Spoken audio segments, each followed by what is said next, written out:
joyful our gods, thrice joyful thy prince, twice joyful be thou. Thou hast guarded ancient order, thou hast caused them to flourish. Twice joyful thy young, twice joyful thy men, twice joyful the land. For as high in the sky, see the boundaries are widening. Mayst thou now renew an eternity of thy rule. Thy power is rising, enticing the Son of Ra, divine of earth, through them forever, wherever. Guardian of the sun, he is protector, director, immortal Horus, made of gold, through them forever, wherever. Guardian of the sun.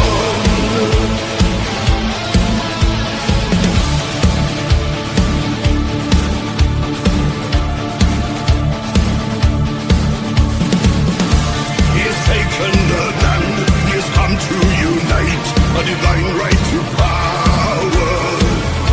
To fire the bow when no string's been drawn, as he slaughters the nine. Both protector and extender dread has smitten his foes in the land. Twice grateful are we, twice grateful are dead, twice grateful are God. He's the chosen of Ra, he's embracing the land and the law. Mayst thou now renew an eternity of thy rule. Thy power is rising, enticing the Son of Ra, divine of earth, through them forever, wherever. Guardian of the sun, he is protector, director, immortal Horus, made of gold, through them forever, wherever. Guardian of the sun.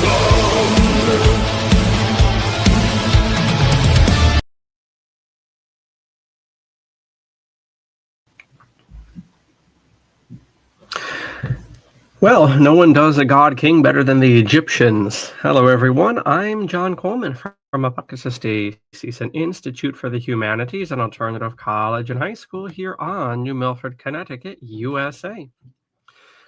The purpose of this broadcast is to get into week 8 of 13 of this project semester. And once the buttons cooperate, I'll be on the camera and we'll be off to the races. So whilst we are orienting ourselves, you know the project is our unified curricula here at Apocatastasis. What the hell does that mean? The project is a 3-year study. It is meant to replace typical high school or college full-time enrollment.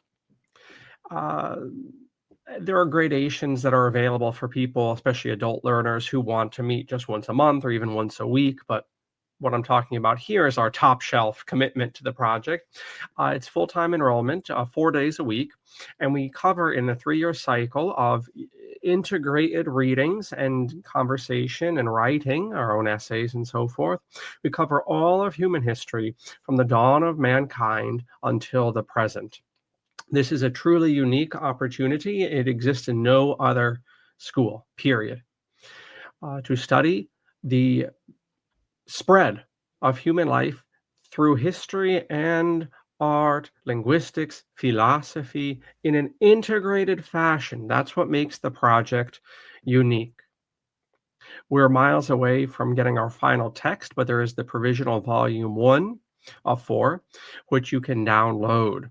And the 4 volumes match the 4 seasons. You can find out all about the project on our website listed below in the description. We'll get a bit of background music queued up and we'll be off to the races. And we're going to do Pharaoh. We have an Egyptian theme. We're not actually looking at Egypt in our time with H.G. Wells, who is doing the heavy lifting for us at the moment, although in the future there will be many more integrated articles and so forth in the pieces, but nevertheless, baby steps. But I thought, hey, like I said before, no one does a God King as good as the Egyptians. So there's the background music. It's better that it's too soft than too loud, so we'll take our chances with that. Let's get the screen share queued up and we'll be right as rain.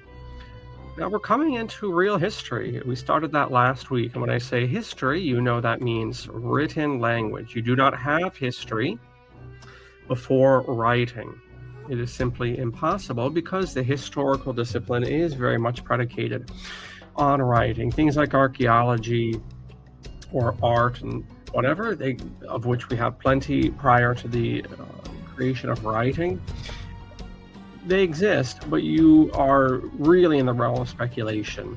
They can be ancillary, auxiliary, whatever, but they can't do the heavy lifting in the way that text does, right? You can intuit things about cave paintings and funerary masks, as we have this most outstanding example, but writing gets you much more specific. As slippery as language can be, it's our best route into discerning the past. So when we look at the creation of writing, as we did last week into this week, we are now in history proper, and we're also starting to see social organization on a much more organized fashion. Again, we're not looking really at the Egyptians. They're nosing their way into our study. We're still in the Fertile Crescent, and we have a few articles queued up. This is especially helpful because it gives us a map. And this Fertile Crescent area here, between the Tigris and the Euphrates, and arcing over like a crescent, get it? Arcing over into Syria, down into Palestine. This is what we're looking at, southern Turkey, what we call Turkey or Kurdistan. You want to get a little bit controversial. That's our Fertile Crescent, and we see civilizations popping up as we've been looking at. If you've been reading along with us, we see these things popping up in Sumeria, and that's kind of where we're picking up here. Now, I very much wonder if this is even showing up on the screen. This is our breakdown of H.G. Wells. And I'm going to make it a bit bigger. I wonder if I can, if I click the toggles real fast, I think I can catch the StreamYard. Okay, cool. Okay, I caught it. So I can see that it is displaying here. All right, so I'm just going to read a bit here, and then we're going to hop over to our other articles, but not before. Oh, me oh my. You thought you were getting away without a plug, didn't you? All right, so here's our website for Apocatastasis. You know about the project. You can check down below. And there's all sorts of good stuff on our site, but especially appropriate to the audience that would like this class and history in general. We are running a course very soon called The Sons of Issachar on historical cycles and world orders. This is a 10-week class, and we're looking at different scholars and authors from the past, different takes on the rhythms of history. History and peoples and empires have discernible rhythms. Different people have different ways of breaking those stages up, and even more diverse reasons explaining why these stages happen. What are the energies, so to speak, which move history? So we start, I suppose, in the mists of time with perennialist and indeed Abrahamic conceptions of time. We get to St. Augustine and the City of God, Ibn Khaldun, Giambattista Vico, his New Science, Samuel Benner,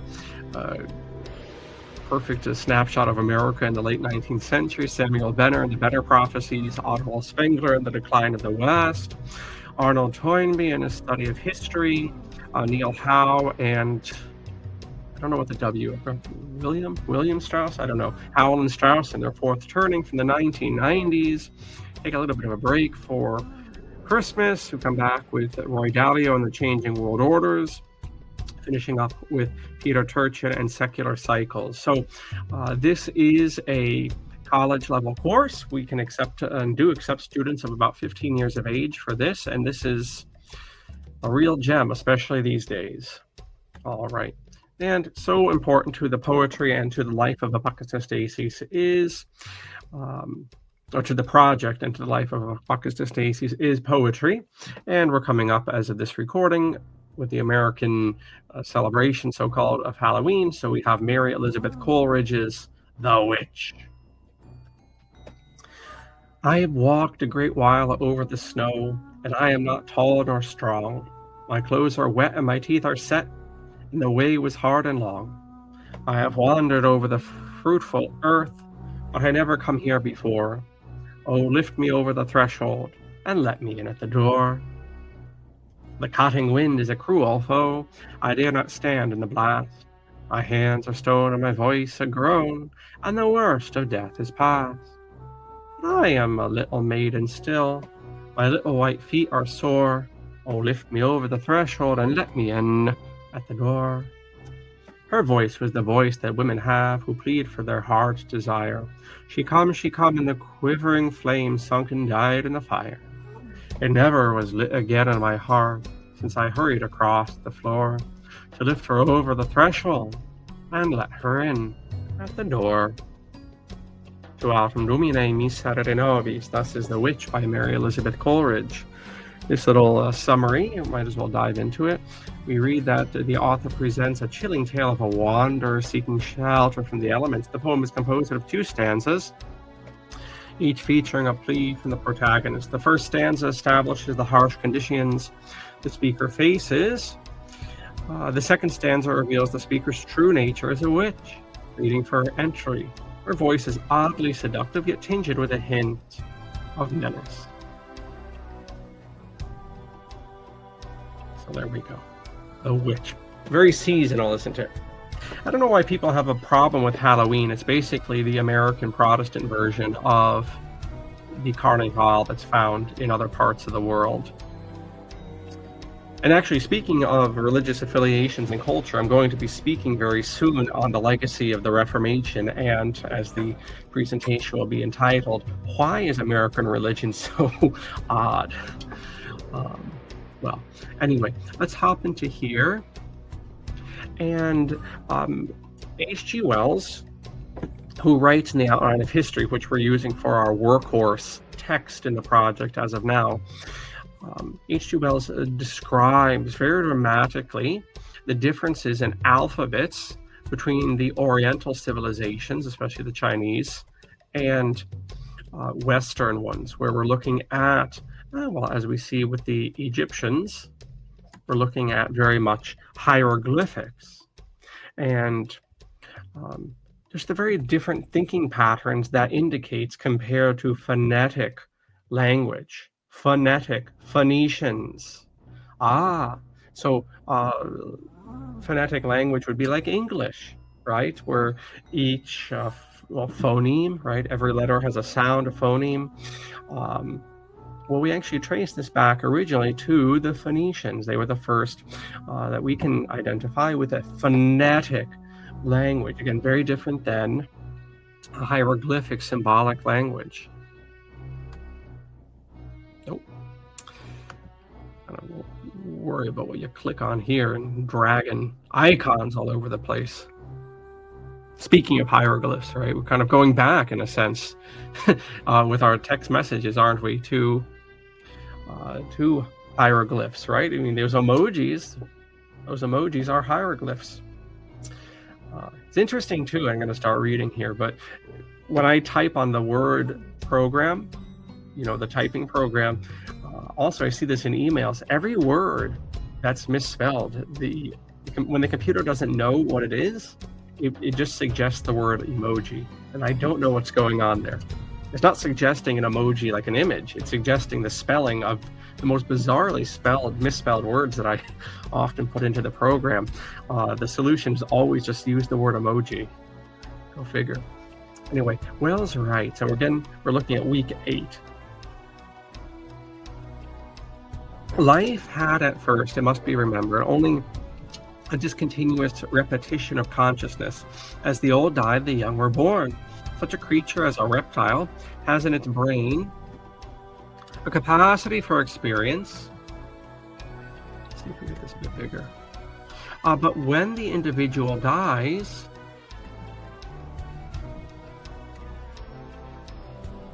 dare we try 200? 250? Oh, a little bit much. You'd think you'd know after all these years of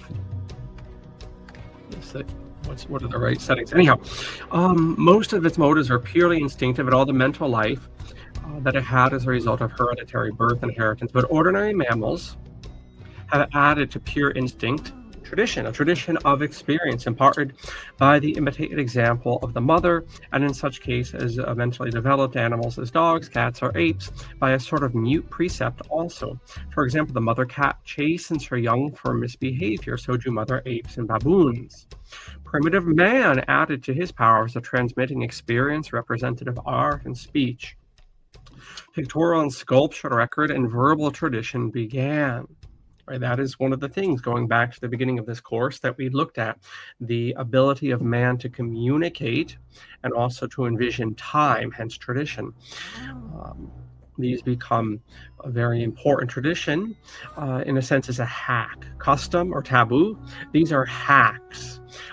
People have been making the same mistakes and the same breakthroughs since Adam walked the highlands. And tradition allows a culture to hopefully avoid reinventing the wheel all the time, even if the person doesn't know why the tradition exists. It's just kind of this instinctual, habitual thing. And we see that in religion and all sorts of things. Now, speaking of the witch, we might want to ask ourselves, especially as the God King is coming into vision, what is the difference between magic and religion? And we won't answer that quite yet, but we are going to dig up that old question that we did ask. What is the difference between a magical prehistoric world and a historic world and a formal religion? And just to feed in a few bits, a few pieces, a few morsels of food for thought, one of the things that differentiates magic or custom or more primitive spiritual systems from more complicated ones we might call religions has to do with the use of logic. That in a magical system, or like the witch, right, there's not necessarily a logical cause and effect. Whereas in religions, there's usually a very, very complicated series of rites and rituals for propitiating entities, and there's more of an aspect of logic in place and more of an established caste of priests. And usually these priests have initiations, and they also have a much more pronounced social, even state-sanctioned aspect, whereas magic and things of that nature tend to be much more informal and much more appealing to instinct, emotion, and illogical or surreal aspects of the numinous, let's say. We can certainly tease that out a bit more. With the invention of writing, which developed out of pictorial record, human tradition was able to become fuller and much more exact. Verbal tradition, which hitherto changed from age to age, become to be fixed. Men separated by hundreds of miles could now communicate their thoughts. An increasing number of human beings began to share the common written knowledge. So just like I'm able to speak to you over a great distance of time and space without even raising my voice, likewise with written language. It's a technology. We don't think of it as a technology, but so it is. And a common sense of the past and the future began to be developed. Human thinking became a larger operation in which hundreds of minds in different places and different ages could react upon one another. It became a process constantly more continuous and sustained. It's the original internet, or the internet, if we want to take the piss out of our own egotistical appraisal of our day and age. The internet is simply just a rehashing of this initial technology. What makes the internet cool and very useful? Well, we all have individual computers. Now they can communicate. And, well, getting back to tradition, we don't have to reinvent the wheel. We don't, all of us, have to hope to stumble upon great ideas. That guy over there, that guy over there, Susie Q over there, they all can chip in. They all are insightful from time to time. And all of this, please God, can be channeled. And we think of this as a modern thing, and perhaps in the digital transmission of it, it is, but this is fundamentally what we're seeing in early historic man. Right? What's cool about writing? It's the exact same premise as the internet, that different brains are able to communicate. Right? Because even with the internet, how is anything getting onto the computer? Well, people attached to brains are typing that in. And then the computers, or coming from brains, they can compare notes, so to speak. We can compare with one another. This is the internet, the web, to use the older language. Well, it's really the exact same thing happening with the creation of written language that can be shared.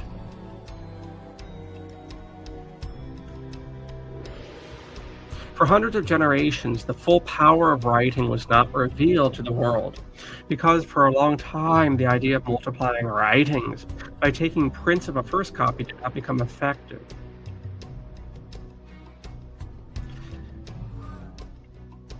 The only way of multiplying writings was by copying one copy at a time, and this made books costly and rare. Moreover, the tendency to keep things secret, to make a cult and mystery of them, and so to gain an advantage over the generality of men, has always been very strong in men's minds. It is only nowadays that the great masses of mankind are learning to read and reaching out towards the treasures of knowledge and thought already stored in books. Now, Wells is writing this 100 years ago. He would probably be surprised to see the degradation of reading in the time since he was writing. We are quite literally slipping, as a recent article from Substack that I can't stop plugging has been titled, we are slipping into the dawn of the post-literate society. That's the name of the article. It's well worth reading. The dawn of the post-literate society. Though it is true with these cell phones and these computers, though it is true, the average man, and more average men than ever before in human history, have access to more data and more knowledge, perhaps even more wisdom, perhaps. Almost everyone is using these devices for passive entertainment. They're not using it for active literacy. And so what's happening is reading is falling off the cliff. Actual serious long-term reading, not reading text messages or articles, but actually in-depth reading and in-depth study. And because this is happening, and more and more and more and more, people's information is coming visually. I suppose this is an example. What's happening is, as a society, we're slipping back into a magical, surreal, illogical world that we might associate with the ancient or the medieval eras. Nevertheless, from the first writings onward, a new sort of tradition, an enduring and immortal tradition, began in the minds of men. Life through mankind grew thereafter more and more distinctly conscious of itself and its world. It is a thin streak of intellectual growth we trace in history. At first, in a world of tumultuous ignorance and forgetfulness, it is like a mere line of light coming through the chink in an opening door into a darkened room, but slowly it widens, it grows. At last, come a time in the history of Europe when the door, at the push of the printer, began to open more rapidly. Knowledge flared up, and as it flared, it ceased to be the privilege of a favored minority. For us now, that door swings wider, and the light grows brighter. Misty it is still, glowing through the clouds of dust and reek. Very good prose there. Of course, H.G. Wells was an author not just of prose, but of nonfiction and fiction. And so he has a flair for something a lot of historians don't have, which is style. Okay, now we get to priests and more formal religion and the god kings. We have already told what there is to tell of all social life of the Aryan tribes when they were settling down to begin a civilized life. We have now seen how they were associated in great households, grouped together under tribal leaders who made a sort of informal aristocracy, rather like that of the sixth form prefects of the English boys' school. We have considered the role of the bards in the creation of an oral tradition, and we have glanced at their not very complex religious ideas. We may note one or 2 points of difference from the equivalent ideas of nomadic Semites. Okay, and then he gives kind of a rehash and an elaboration on earlier points. We skip ahead some. But directly we turn our attention to the new accumulation of human beings that are beginning in Egypt and Mesopotamia. We find that one of the most conspicuous objects in every city is a temple, or a group of temples. In some cases there arises, besides it, in these regions, a royal palace besides it, right next to it. So go back to an earlier point that Wells made, when we were just getting into a written language. The tendency mankind has to associate the written word with the mystical. Why is that? Well, as Wells points out in this week's reading at some place or other, there is a tendency, maybe we've indulged in it, of writing our names on trees, writing our names on bathroom stalls, on school desks, in school books. Kilroy was here. Some of you old-timers know that reference. Kilroy was here, which is, or you people who are read in history will know this. You'd have to be very old, I guess, to know the direct reference. Kilroy was here was something that the American forces would write everywhere as they were conquering German territory. And in any case, why do we do that? Why do we write Jack and Jill were here? There's a tower up at a place called Camp Columbia off the Bantam Lake here in Connecticut. It's this tower that was put up when Columbia University owned its property. You can still go to this tower. It's lately been refurbished. For some reason, they put the staircase on the outside of the tower, which was rather harrowing, especially since I've seen pictures where the stone stairs have fallen off in days gone by. Anyway, you go up to the top of this big tower, and there's a great view up there, and you can see graffiti everywhere, and there's so much graffiti, it's kind of artistic at this point. But why do we do that? I'm teasing this question out. Well, getting back to H.G. Wells's point, writing our name down gives us a sense or a feeling of immortality, and that is why writing is associated with the mystical, and why writing is associated with priesthoods for most of human history.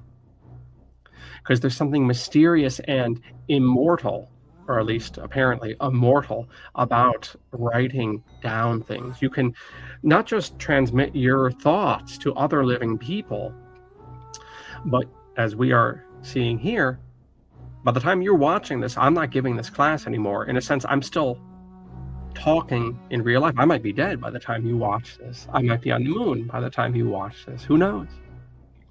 You might be watching this centuries from now, and I seem to be alive.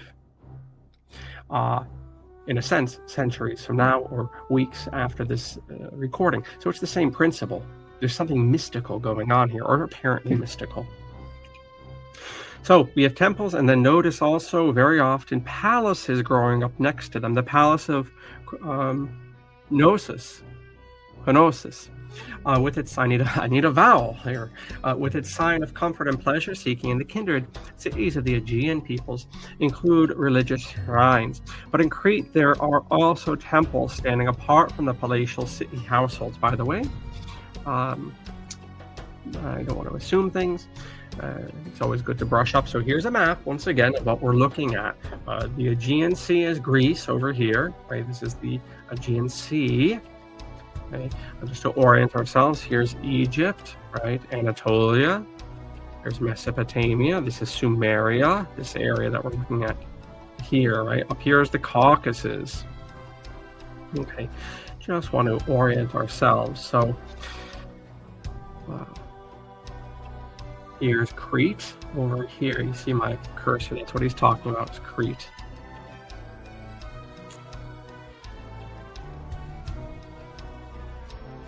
When Hanno of Carthage reached what he thought was the most westerly point of Africa, we saw Hanno a couple weeks ago, he set up a temple to Hercules.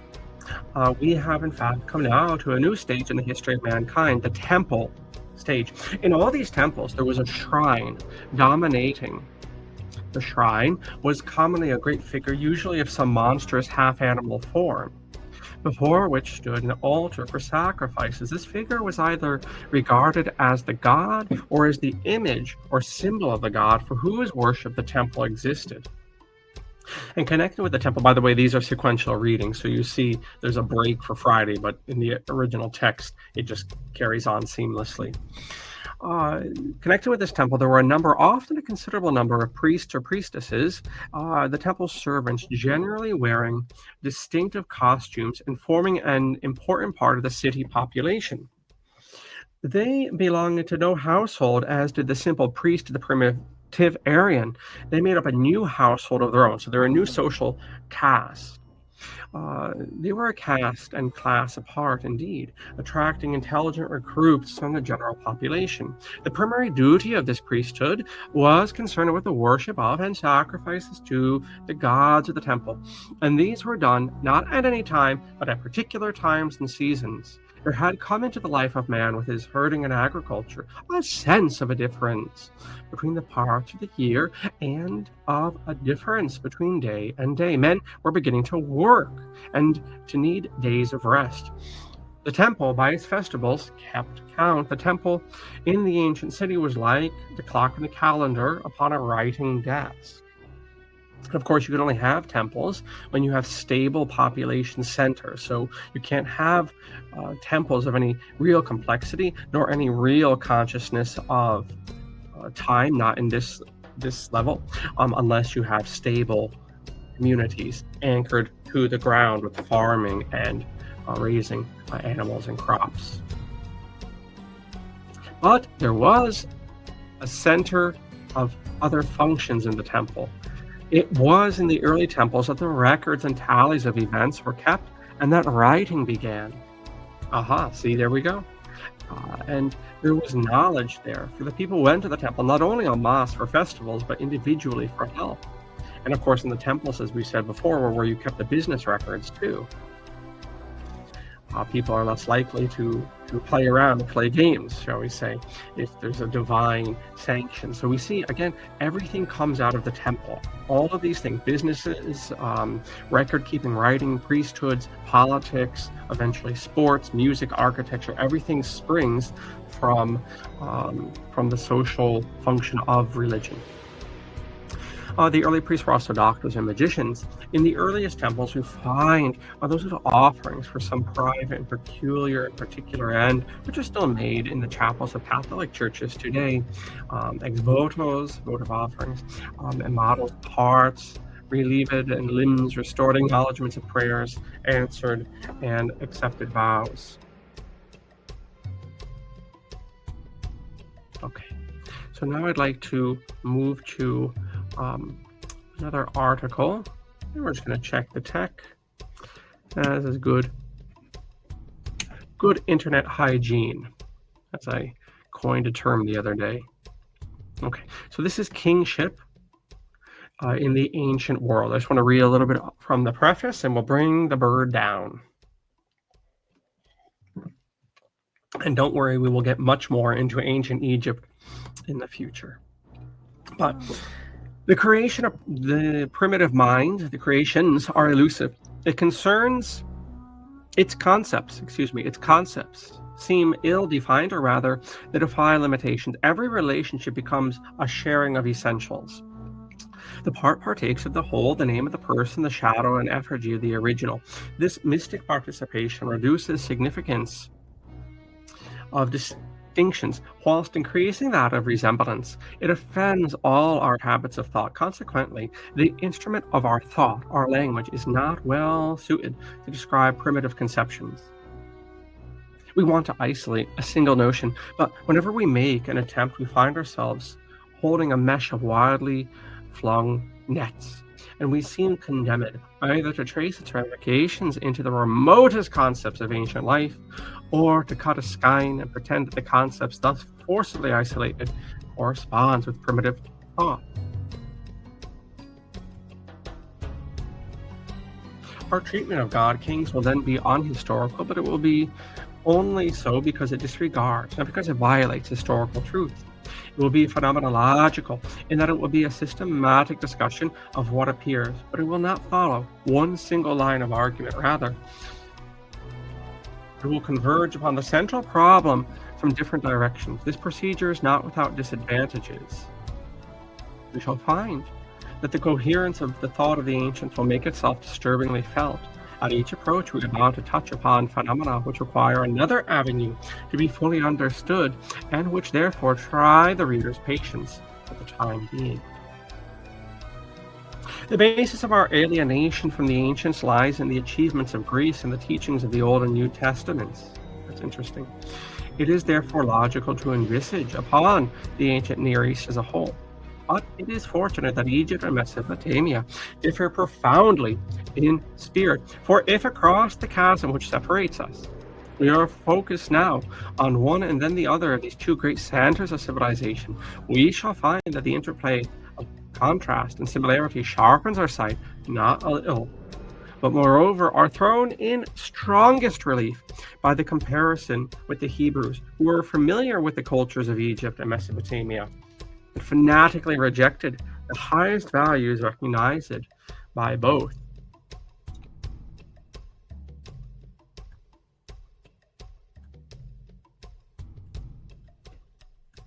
The literature bearing on this subject of God Kings is voluminous. It fills 23 pages of bibliography in a recent work, and we are content here to refer to that list. We have quoted when felt that it was acknowledged, that it was due to acknowledge, or that a useful purpose would be served by explicitly refuting an opinion.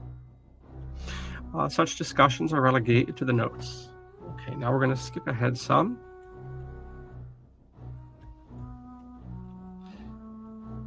And again, we're just introducing this theme.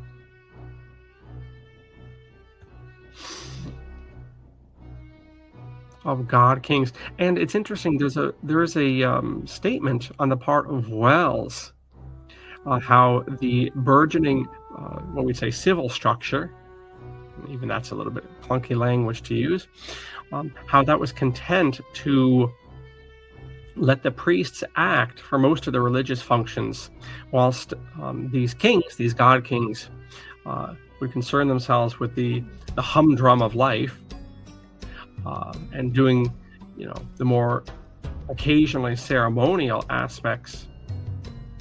And so you see this divergence between the sacred and the profane. And almost, and maybe this is Wells's cynical view of religion in general, coming from himself as a man of the late 19th century, we can say. Also, a rather cynical spirit of these God Kings, letting the hoi polloi and the priests carry on with their illusions, whilst they were nudging themselves into more we would say secular concerns. But anyway, the concepts of kingship in the ancient Near East. Now, the ancient Near East considered kingship the very basis of civilization. Only savages could live without a king, they thought. Security, peace, and justice could not prevail without a ruler to champion them. If ever a political institution functioned with the assent of the governed, it was the monarchy, which built the pyramids with forced labor, so-called. We can revisit that. There are many thoughts on the pyramids, of course, and drained the Assyrian peasantry by ceaseless war. But if we refer to kingship as a political institution, we assume a point of view which would have been incomprehensible to the ancients. We imply that the human polity can be considered by itself. The ancients, however, experienced human life as part of a widely spreading network of connections which reached beyond the local and the national communities into the hidden depths of nature and the powers that rule nature. Purely secular, insofar as it could be granted to exist at all, was the purely trivial. Whatever was significant was embedded in the life of the cosmos, and it was precisely the king's function to maintain the harmony of that integration. Tu autem Domine, miserere nobis. So, by way of final thoughts, something that strikes me is, why do you have this very profound, we just left off in those words, this very profound connection of the king and cosmic order and religion, and this is all coming about just as writing is getting going. And I wonder if it isn't the same phenomena, maybe in our own lives we can see, where we have a new faculty that opens up to us and we become very interested in it. And we can often perceive things at the beginning that maybe, well, speaking of the downside of tradition later in life, we come to take for granted. Physical vitality we associate with youth for good reason. And that's also, maybe not coincidentally, when we are the most into sports. I speak generally, at least. At that time when our physical prowess, even as a little child, the energy of a little child, actually, I think people have done mathematical, they played it out. If the child was working like this with calories, and if you were to, grow their bodies out, it would run circles around. We see this, right, as parents, run circles around adults. And we've had experiments, haven't we, where, people in the peak of fitness in 35 or, whether 35 or 40 years of age, peak physical prowess compared to a child. If you do the mathematical equations of the energy expelled, even they could not keep up. And so, at the beginning is when we have it. The same with the sexual and the erotic awakening. Isn't that when we have the greatest insights into love and to loneliness? And we can do other examples as well. However, as a civilization, as a species, so-called, I suggest that's why we have, such vitality contained almost like a seed in ancient religion. I said everything comes out of the temple, and you have these, these very profound associations of cosmic order with the king, and the king with the priesthood. Why is that? Well, maybe because you have this new vista of writing opening up. People are learning that they can communicate after they're dead and so forth with writing. And we have the original internet is parchment, and so that same excitement we see. I suggest that's why we see these very profound insights in these early civilizations. Anyway, speaking of religion and so forth, I have to run to the prayers here at Apocatastasis. You're welcome to join us. We, the staff and students and supporters of Apocatastasis, we enjoy the Divine Office during the week at Sext and Compline. You can find out about that on our Divine Office page. With that, we conclude week 8 of 13 of the project. I hope you do consider enrolling formally, and we can get into all sorts of private discussions and much deeper readings and contemplations on these topics. Thank you so very much, and I'll catch you next week. Bye-bye.